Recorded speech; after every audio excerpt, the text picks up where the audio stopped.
Hi.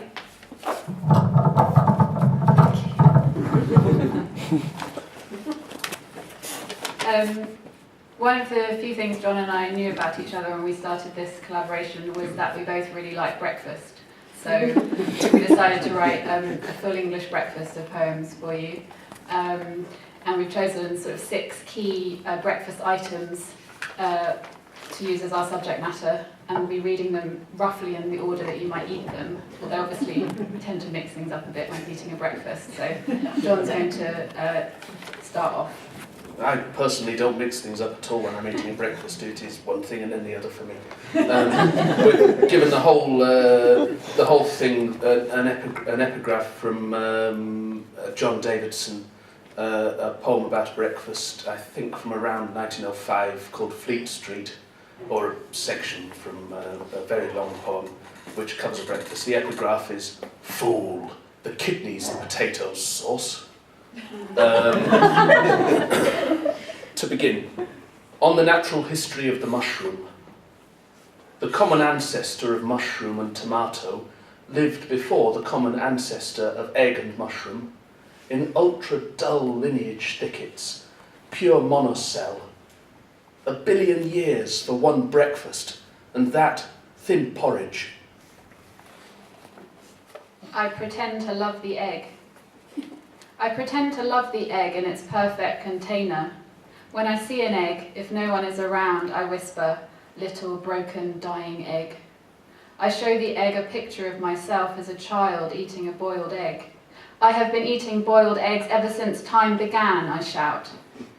I take my spoon and smash the egg's skull all over with fierce blows.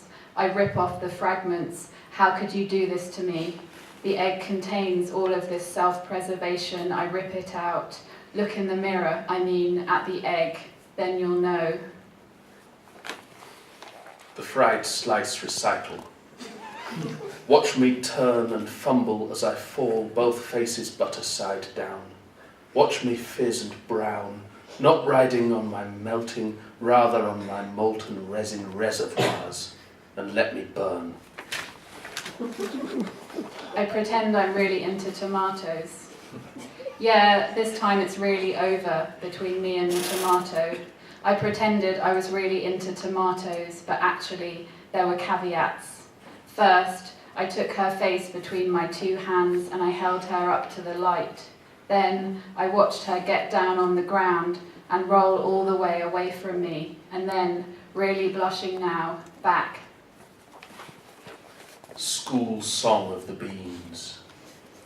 Beans wait for the nod from their headmaster, since today is speech day, or half holiday, or end of term. The juice they mellow in is sheer tomatoey anticipation with an edge of metal, which they take for school pride. Bean up, beans, he cries, my beans! And never sell the pass. Irresistible. They pronounced the sausage lascivious and sentenced it to death by fork on my white plate. They pronounced it frankly sleazy. I lay down in the sauce, naked, feminine, whatever that means, applied its perfume to my acupressure points, protested, made myself irresistible to the sausage. Now it is I who shall be put to death. Thank you. Good evening.